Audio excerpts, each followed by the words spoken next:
January 12, 1973, the closing days of the Vietnam War.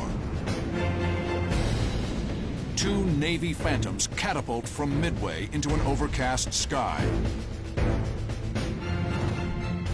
They're flying BARCAP, a barrier combat air patrol between the coast of North Vietnam and Midway. They'll intercept any MiGs that head out over the water towards American ships in the Gulf. Flying lead is Lieutenant Vic Kovaleski and his Rio, Jim Wise. Flying off his wing is Lieutenant Pat Arwood with his Rio, Ensign Lynn Oates. They arrive on station, and after a short time, the air controller breaks in over the radio. There's a bandit airborne, heading straight for Midway.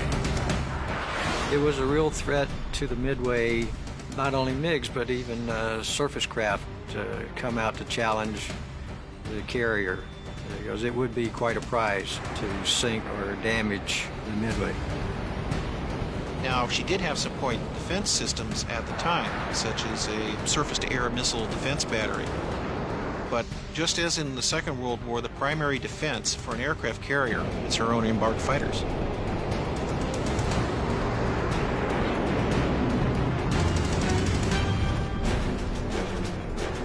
The air controller vectors them in the direction of the enemy MiG.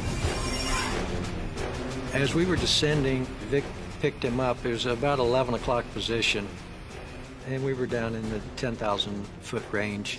The MiG was maybe 12 miles or so. The MiG is heading toward the Americans. At 2 miles, the North Vietnamese spots the big Phantoms and makes an about face. The MiG appeared to be heading toward us, but they very quickly reversed course and started heading due north. The communist pilot is in no mood to fight. Kovaleski pitches up and cuts back right to improve his angle off the MiG's tail. The powerful Phantom closes on its prey. The MiG breaks right to shake his pursuer. Kovaleski and Arwood must be cautious.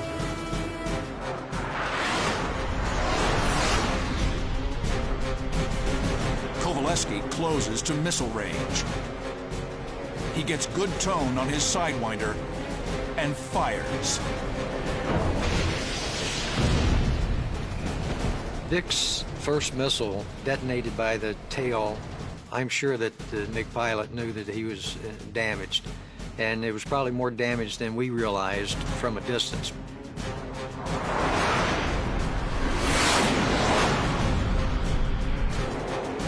Kovaleski fires another Sidewinder.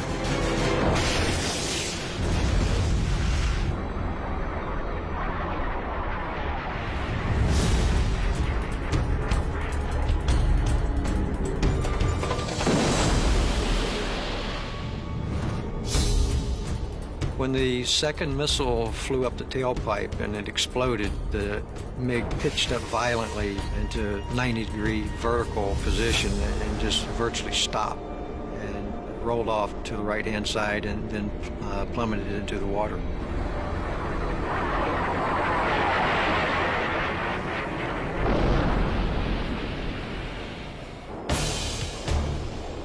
This will prove to be the last MiG kill of the Vietnam War.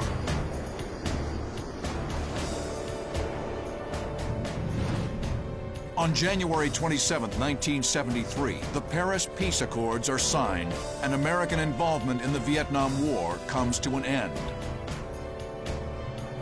Between 1965 and 1973, America claimed over 200 MiGs, 8 of which were downed by pilots of the USS Midway.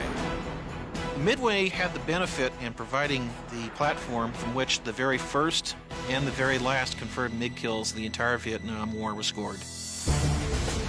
Midway served throughout the Cold War, modernized again in 1986 and equipped with the new F-18 Hornet. She goes into combat for the last time in January 1991 as flagship of the Arabian Gulf Battle Force. During 43 days of combat, Midway flies 3,339 combat sorties, averaging 121 per day, delivering 2,000 tons of bombs and missiles on enemy targets. It is a stunning achievement and Midway's swan song. In 1991, right after the successful conclusion of Operation Desert Storm, it was decided that the Midway would be retired a few years ahead of schedule. Age was catching up with her, and the fact that she just was too small to be operating the carrier aircraft that we had in the inventory. After 47 years of service, Midway is decommissioned at Naval Air Station North Island, San Diego, April 11, 1992. As testament to her proud service in Vietnam and the Persian Gulf, she was spared the scrapyard.